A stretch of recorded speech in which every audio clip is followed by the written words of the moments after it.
அனைவருக்கும் வணக்கம். ஜூன் 29ஆம் தேதி ஞாயிற்றுக்கிழமை. இந்திய புள்ளியியல் மேதை PC மகளநோபிஸ்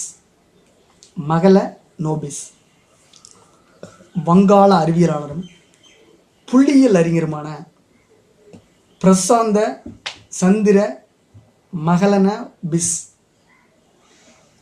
கொல்கத்தாவில் 1893 பிறந்தவர். தந்தை விளையாட்டு சாதனங்கள் விற்பனை செய்யும் முகவர். கொல்கத்தா பிரேமோ பள்ளியில் படித்த பிறகு மாநில கல்லூரியில் இயற்பியலில் பட்டம் பெற்றார். லண்டன் பல்கலைக்கழகத்தில் உயர்கல்வி கற்கும் முடிவுடன் கேம்பிரிட்ஜ் செல்கிறார். லண்டன் செல்லும் இறுதி ரயிலை தவறவிட்டதால் கேம்பிரிட்ஜ் கிங்ஸ் கல்லூரியிலேயே படிப்பது என தீர்மானித்து முதலில் கணிதமும் பின்னர் இயற்கை அறிவியலும் பயின்றார். அப்போது கணித மேதை சீனிவாச ராமானுஜனின் நண்பராக மாறினார்.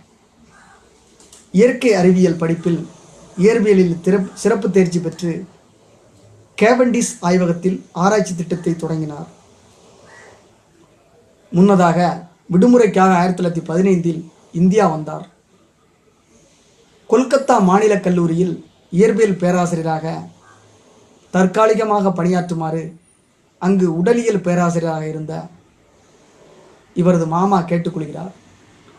அன்பு கட்டளையை ஏற்று தட்ட முடியாமல் அதை ஏற்றுக்கொண்டார். அந்த பணிக்கு வேறு நபர் கிடைத்துவிட்டால் தான் உடனடியாக கேம்பிரிட்ஜ் திரும்பி ஆராய்ச்சி பணியை தொடங்க வேண்டும் என்பதில் உறுதியாக இருந்தார்.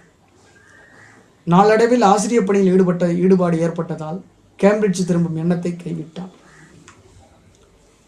புள்ளியியலில் அவருக்கு ஆர்வம் பிறந்தது கூட இப்படி எதேச்சையாக நடந்ததுதான்.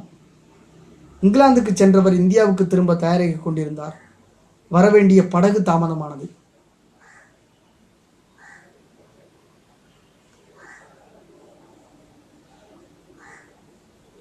கிங்ஸ் கல்லூரி நூலகத்தில் காத்திருந்தவர்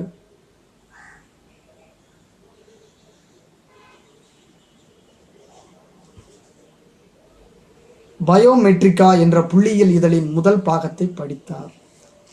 இதுதான் திருப்புமுனை. அதில் ஈர்க்கப்பட்டவர் அதன் அனைத்து பாகங்களையும் சேகரித்தார். பயணத்தின் போதே அவற்றை படித்து அதில் உள்ள பயிற்சிகளுக்கு தீர்வும் கண்டார். கொல்கத்தா திரும்பியதும் மீண்டும் இயற்பியல் பேராசிரியராக பணியை தொடங்கினார். 30 ஆண்டுகளுக்கு இயற்பியல்